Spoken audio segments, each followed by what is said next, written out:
Yeah, so while we're waiting, it looks like everyone is now joining in. We've got our talented marketing director off camera, Ronald Rocha. If he could, Ron, would you mind bringing up that first poll?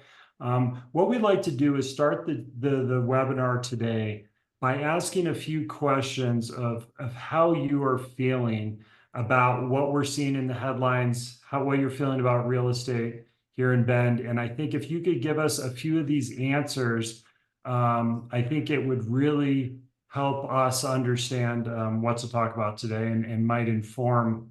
So the first question that we're going to ask right now, you should see the poll up on your screen, is do you think the Federal Reserve's recent half-point cut on their federal funds rate, how will it affect housing? So I'd love to hear everyone's response on that. I think this one's going to be a little bit easier to understand. Um, it's certainly top of mind, and I think the primary correlation people have with that Fed fund rates is mortgage rates and how it affects them as a homeowner. So this is absolutely top of mind. So this one obviously is yes. A lot of people are talking about the Fed fund rate and its effect on housing. It definitely is. We're going to talk a little bit more about the correlation on that and how we see that affecting housing. And then the second question, Ronald, would you mind pulling that one up as well? The second one is, how would it affect you as a buyer? Would it increase the likelihood of you acting in this environment? We have a question coming from Paul. Is there reasonable pricing for land available and where? Now that's a tough one. And so, yeah, the biggest constraint that we have to affordable housing here in Bend, Oregon is land. Land availability. We've had a lot of webinars on these in the past. If you have a specific question about this, send us a note. We've got webinars that we'll research and send your way talking about the urban growth boundary, how it plays into the 1970s land use laws here in Oregon, how those population growth or how each city in the state of Oregon have to accommodate growth. It's actually dictated by the state, et cetera, et cetera. There's a lot of variables there, but land is a big constraint. And then public utilities to that land is another big constraint, because right now we still have undeveloped land in the urban growth boundary, but we don't necessarily have the utilities in place, the water, the sewer, et cetera. And then the cost of that land has become so expensive that, home builders are often starting with $150,000 minimum per lot. And by the time they put a house on it, those homes are starting in the 600s and 700s when we'd love to see those in the 3 and 4.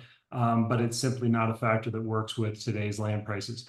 To answer your question directly is yes, there is some land available. There are some pieces that are being brought in. Most of them have been spoken for that are, let's say, 5 acres and bigger, have been spoken for by the bigger, more usual suspects in town, the development companies, Brooks Resources, or Polish Homes or Hayden Homes. Some of the opportunity that we see right now on the table is in that central redevelopment district. There's a lot of opportunity there. But as you may have seen in the bulletin paper this morning, some of those developments are having trouble penciling with the softening in the rent rates and things like that. So there is some land available, especially on the small end.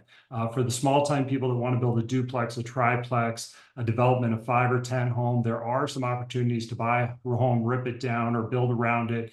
There's some new density development codes that are more friendly with parking restrictions, et cetera, that are allowing for some of that. But now my team's going to flag me. I could go on this all day.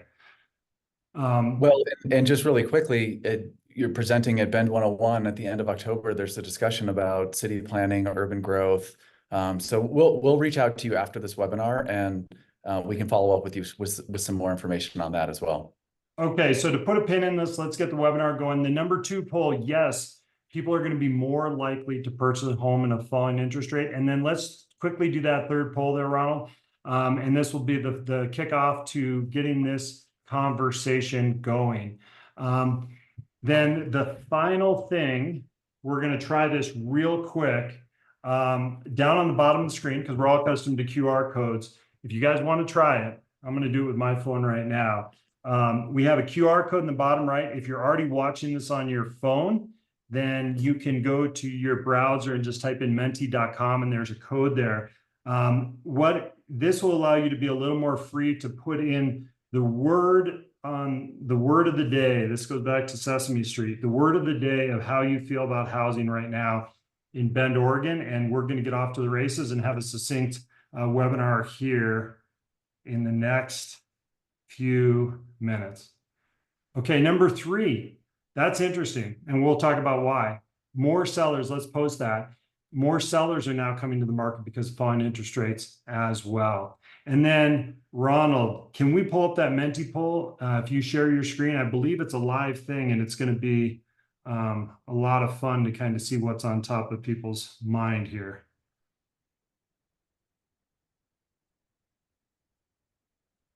Okay, so here are the words. Erin, do you want to give us some background, interpret these? Yeah, interesting, encouraging, optimistic, progressing. Confusing is certainly one that we would have expected to see here. Pricey, not an uncommon. Measured, I'm not sure, if that's kind of, measured as we kind of look toward the future or what that one means, but interesting. I think the confusing we expected. Absolutely. I'm pleased to hear that people are encouraged and optimistic. Perfect. And we can wait for that to populate more, but I've already taken too much time. I think we should get on with it, right? Agreed. Really fast. All of those are the same size. It's spread around a wide spectrum. It gets bigger when the same person is put, or when the same result comes in. So I think this illustrates why this webinar is important, why the conversations we're having with our clients are important.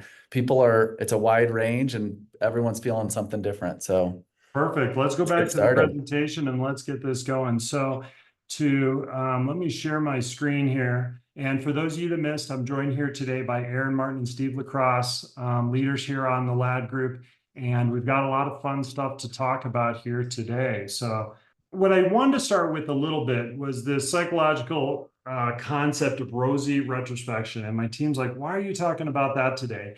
And the reason I'm bringing this up is that we often find that home buyers and home sellers are often waiting for this thing that matches something in the past, when houses were $250,000, when interest rates were 3.5%, let's call this Ben 1998 or Ben 2005, et cetera. And what we tend to do is forget the tougher aspects of those times and only remember the positive aspects. And what a lot of buyers and sellers do is, when they're captured in that rosy retrospection, they often fail to act in today's market, thinking that there was a better time in the past and today's time has too many challenges. And so what we're going to do is peel this back a little bit and talk about election years in the past, presidential election years, and effects on housing and interest rates and things like that, to give a little bit of perspective. And basically, it always boils down to housing is always challenged. It's always nuanced, and it's more built around where you are in your personal financial picture than the market in general. And then once you kind of marry those two and have good information, you can make more informed decisions. But Steve, why don't you get us started off and link this Fed half-point drop to what we're seeing in mortgage rates and the factors that really affect that? Yep, you got it. So everyone's been hearing that we've been waiting on the Fed, both in terms of what they were going to do with interest rates, as well as maybe some predictions moving forward. I think there is generally maybe a misunderstanding that when the Fed adjusts rates, that has a direct impact on mortgage rates. It doesn't. The Fed is adjusting the rates that banks lend each other. It does affect things like home equity lines and lines of credit, but it does not affect mortgage rates directly. What goes into mortgage rates, it's a complex, holistic approach of what's going on in the economy, what's happening in the bond market, what does inflation look like, what does the job situation look like. And so it's important to remember, as we hear these discussions of what the Fed's going to do, that we shouldn't be anticipating any moves of what the Fed does with a direct move in interest rates. This actually brings me back to my trading days of, knowing what was going to happen. We've known that the Fed was going to more than likely do a half rate drop for quite some time now. And so when the half a point drop did come, it didn't really affect anything because it had already been factored in. And so at this point, baked into rates are also what they anticipate will happen in the next few months. So what we're looking for here is changes with regard to some of these like more these smaller factors, like for instance, inflation. This has probably been the biggest thing the Fed has been watching. They've been wanting to make sure that they keep this in check. They have a target rate of somewhere around 2%. We have been approaching that. And so they're wanting this, you know, we've all heard the term soft landing. We want to try to make sure that things are brought back in line without any major disruptions. Obviously, another piece they're watching closely is unemployment. What they're looking for here is that unemployment is ticking back up slightly. No big, huge moves, but gradual unemployment ticking up. If unemployment is still very low, people feel flush with cash, people are willing to spend, the economy can still run strong. So what they're wanting to see here is that it's getting back to what that, you know, closer to that average rate, which is another sign that they're taking steps to try to make sure that the economy, they're not going to do anything too fast or too abrupt that where it could potentially change. Anything you want to add there, Brian? Let me unmute here. No, I think, yeah, it's a more holistic answer. You know, basically these are 30-year loans that investors on the secondary markets are buying, and they really need to understand what's happening in broader economic terms of what they're willing to basically lend their money at for that long period of time.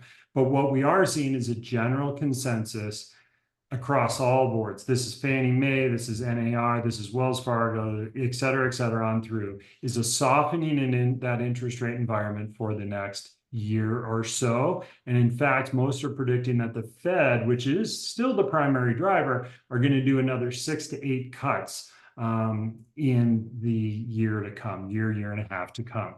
And what does that mean? That goes back to the questions of why we did those polls at the beginning of this webinar. Does falling interest rates make you a more likely buyer? And overwhelmingly, the answer was yes, I'm more likely to be a likely buyer in this market. And that's going to play in our discussion in a few minutes on pricing and inventory. And then what the second part of that question was, and the reason we asked this one, is it going to make you a more likely seller? And the reason we are discussing sellers and interest rates is because there's been a lot of sellers that have had historical interest rates from 21, 22 that were 3.5, 2.75%. And if they were to sell and then buy a new house at an 8% interest rate, even if they move down in the pricing ladder, more than likely their mortgage payment would double or triple. So there was a lot of reluctant sellers that simply said, I'm not going to sell because I can't afford to buy what I want after I sell, and I'm not going to make myself homeless and put myself into a rental situation. And so we had very limited inventory, and we still had buyers despite those high interest rates, which is what some of the primary factors of why we had such big run-ups in pricing the last few years. But as we see more buyers and sellers come on the market, it's definitely going to affect us in the months and years to come, especially as we get into Q1, Q2 here into 2025. You know, Brian, if you could go back just one slide, I do think it's important to look at this from an additional perspective, kind of from 10,000 feet. When we're talking about 6 to 8 cuts, like you mentioned, I think folks, gravitate toward assuming that it's going to mean a really large drop in the rate. Can you speak to the fact that in the end, really, what they're projecting for the next year is 6.5, 5.5, and up, you know? Yeah, and good point. And what Steve talked about earlier, and I spoke over that. I think there was an assumption that those interest rates are already baked in. If the Fed doesn't make those cuts, more than likely those interest rates would go up. And so we're not expecting interest rates to go from 6% down to 4.5 or something like that. Most of the predictions are showing them settling somewhere around 6, just shy of 6 throughout 2025. And so what we're at a more balanced, reliable scenario where we've come off those highs. So, and this chart here shows 7 to 6, but it depends on qualifications, what type of loan. There's a lot of factors, but there was a lot of 30-year conforming loans that only 6, 8 months ago were at 7.5. You know, there was some almost at 8%, and now a good qualified lender or a good qualified buyer can get something really close to 6. So even if interest rates go down a little bit more from here, it's not like buyers should necessarily wait thinking that interest rates are going to go to 3 or 4 again. This is, hey, maybe they'll float down another quarter point or something like that in the, a quarter or two to come. But that's a really good point. I think, what we should, now go to is, and Erin, why don't you take this, is what does housing inventory mean? And what a neutral market means in housing inventory, because I think we're quickly approaching that. Yeah, so we've talked about this before, and it's a really just good perspective, I think. So 6 months, what we say when we say 6 months of inventory, it means that if no other homes come on the market in 6 months, based on the absorption pace that we're seeing right now, they'd all be gone. 5 to 7 months, and so they're kind of padding it, a few months on either side, is what they would say a nice, healthy, balanced market. So where buyers have kind of some power, some control. They can have an inspection. You might bring a contingency to the table occasionally. You're not, having to see the home within the first week or else it's gone. And then at the same time, sellers are holding pricing, kind of in a fair way. They're, able to kind of negotiate back and forth, and they're not kind of giving away their home. They're, getting a decent amount of activity and that kind of thing. So what we're seeing right now, and what I think the kind of experts are projecting, is that this balanced market might be here to stay for a little while. So we were always kind of concerned about what we used to call it shadow inventory, if you remember that phrase, Steve, where we wondered how many people were kind of waiting on the sidelines, ready to list their home, but just waiting, and if there would be a flood of that inventory kind of coming on. We saw, some expansion. I think Brian has specifically a slide that speaks to this later, but we saw some in the spring. But now where it's gotten us is this nice kind of healthy market between 5 and 7 months. This is national data specifically, but I think that that's relevant. Yeah, and I think what helps in there is when we do back it up and take a look at it. This chart that we're on now is more of a more focused snapshot on the last 5 years. And so from that, you can tell that we are up 22% year over year. We're up to 5.5 months, whereas we were during the pandemic, we were down to a month, I think, or so at various points in the pandemic. And so it's come up pretty significantly, but it's always that, okay, well, when you focus on the data at this very short time frame, what happens when you back it out and see how that compares over time? And so that last slide that we had, as well as this next one, do a really nice job of showing the big picture of, okay, where are we at really? And when you look at it here, it's pretty clear that what people remember of the crisis that we had in 2008, my eyes are failing me. What number is that, Brian? 30? That's 2004 to 2024. So we've got a 20-year span here.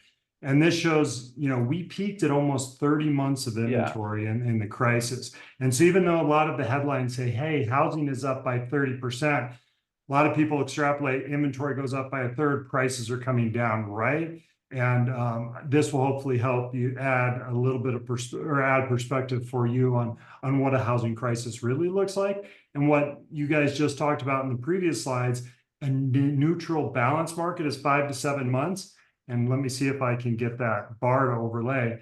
That's 5 to 7 months. And so what we've gotten used to the last number of years, especially from the pandemic on, is inventory that's far below neutral market. And for anyone that was a buyer between 2017, 18, 19, all the way up to today, has understand what the pains they've felt as a buyer in a market like that. And we're coming back to kind of that neutral gray zone, green zone, that we prefer to operate in because it's more balanced between buyers and sellers, and people can make more methodical decisions rather than being pressured and into a house just because it's the only one to buy. Absolutely. One thing too, just sorry, really quick on that last chart.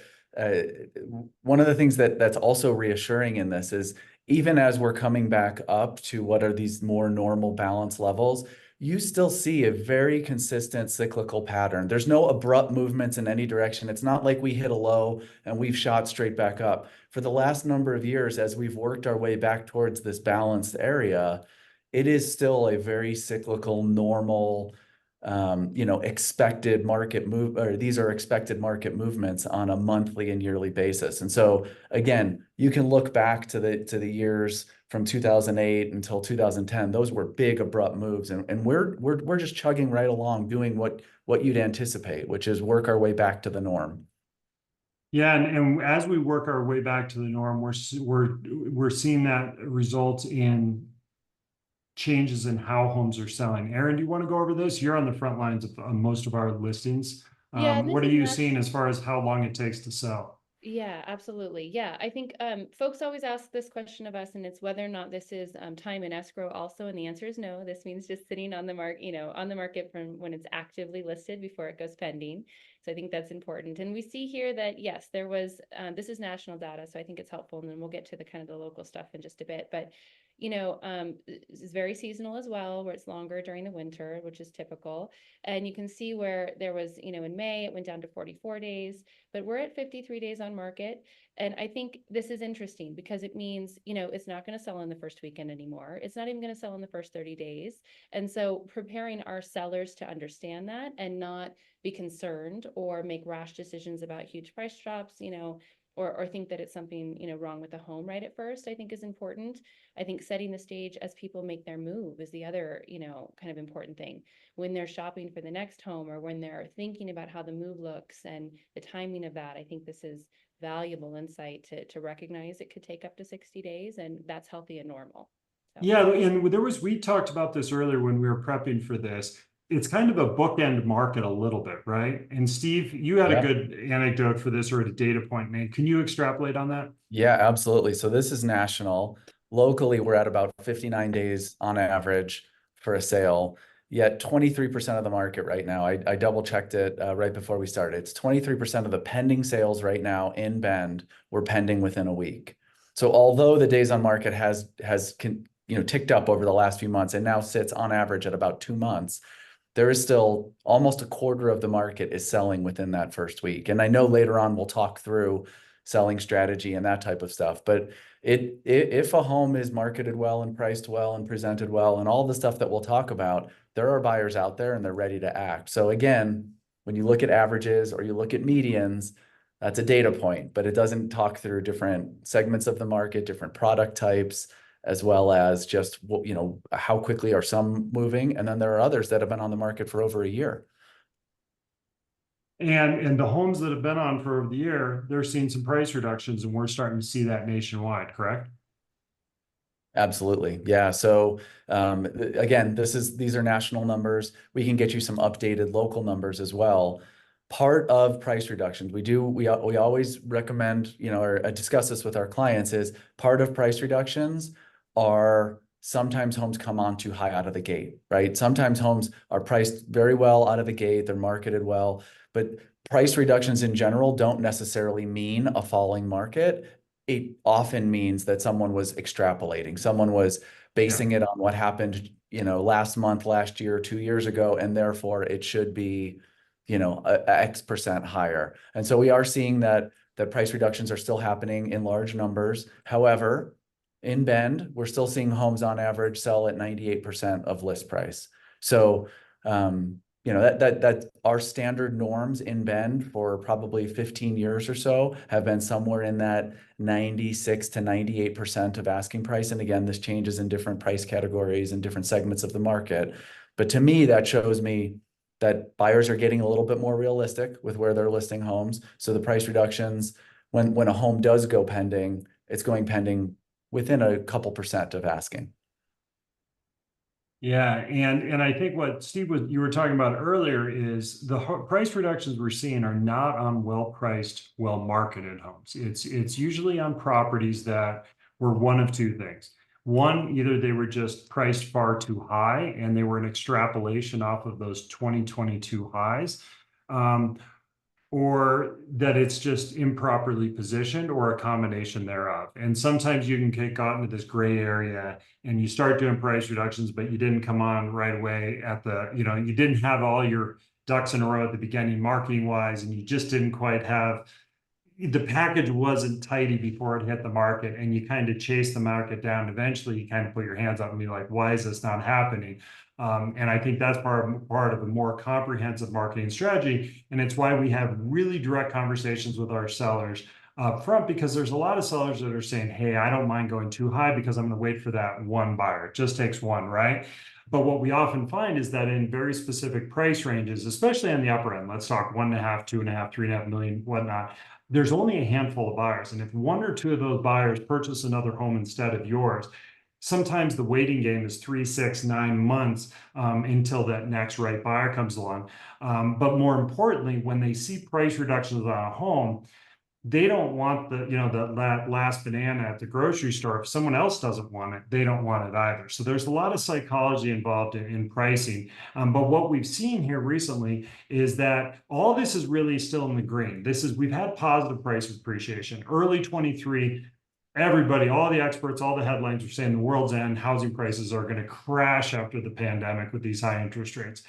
We didn't see it because we had those sellers in that interest rate lock, which we talked about just a few minutes ago. And we were predicting, hey, this thing's really going to have a soft landing. There's too much buyer demand for the housing inventory. And that's really what we ultimately see or witnessed here nationally and here in Bend, which is early Q1, Q2 pricing 23. The prices went flat, but they're still positive, and we're up about 3 to 5% nationally year over year. Bend median pricing, we're at about 702,000. If we use average pricing, it's just over 800 for all property types. But that's up about 3% year over year. And this is back to historical norms. Historical norms used to be between about 3 and 6%. And so as those buyer and seller forces get to that normal neutral zone, everything starts to become a little bit more calm, normal, and neutral. And that's reflected here on the pricing. And for buyers, this is a big sigh of relief. For those that are waiting for a price correction crash to happen, we don't see a lot of factors right now pushing a large step up or a step down in pricing, because as those interest rates bring back the buyers, it'll bring back some sellers as well. So if I had to project, what I'm going to continue to say is that we're going to have normal appreciation. We still have too many buyers in the year to come, but it's certainly not going to be what we witnessed in the last couple of years.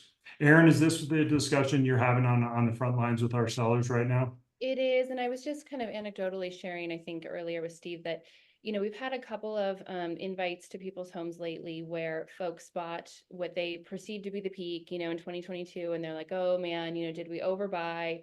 Are we not going to be able to kind of recoup the same? And I think what's interesting is that often the story is better than they think it is. With 3%, kind of appreciation, it means that yes, they haven't, made a ton of money on their house. They don't have a ton of built-in equity, but what they do have is just a nice, healthy amount in kind of a neutral, nice market, and they're not underwater is the big thing there. Typically the conversations we're having are just, really just really kind of methodical, and that this is the price that's right. And so I think folks are pleasantly surprised oftentimes when we come for those visits. So yeah, and what's so interesting, we were talking about this earlier, and I don't want to digress too much, but what people forget is that they're part of both sides of it. Unless this is their last house they're selling and they're moving into assisted living, they're part of the housing ecosystem, or if they're unless they're going from home ownership to rental. And so often we have sellers waiting for the perfect selling situation, perfect top dollar seller's market where they can ask anything they want. But what they forget is as soon as they close that one door behind them, they have to open the next one in front of them. And there's often times that when it's an extreme seller's market, they get exactly what they want and they sell their house. They struggle to find their next house.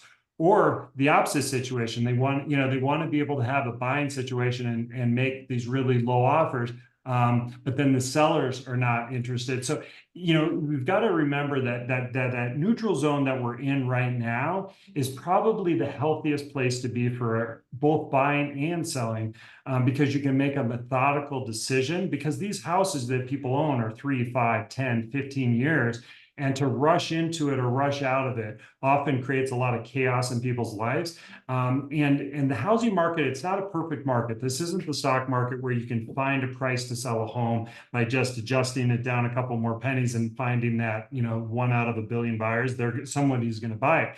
It's an imperfect market, and there always isn't a buyer for your house in a bad market. But when we're in something like this, you have a defined exit if you're properly priced and properly marketed. And more than likely, you're going to have a property that you're willing to go purchase after you sell that. So this is probably the healthiest and most balanced that we've seen, or the most health and balance that we've seen in our market in quite some time. Would you guys agree with kind of that synopsis of that?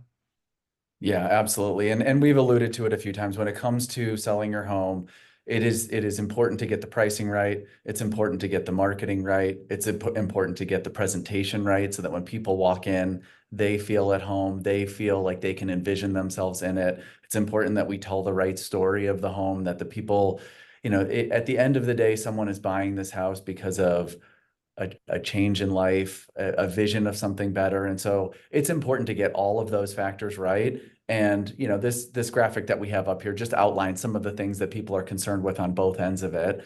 Buyers are concerned with overpaying. Sellers don't want to leave money on the table. But if you overshoot it and you try to price it too high, it turns off some of the buyers. It sits on the market longer. You have more showings. And so really it is a conversation about, why are we doing this? Why are we talking about this? Where are you going to next? What's happening with that market? What do you want this transition to look like? And then it's our job to make sure we help present it and tell the right story to get people to pay what is an appropriate price. And when you do have right now, when you have it done and the whole package put together, like I mentioned, despite days on market moving up pretty significantly, we're still seeing a good chunk of the market, 25% or so. Still, buyers are ready and they're active, but they're selective.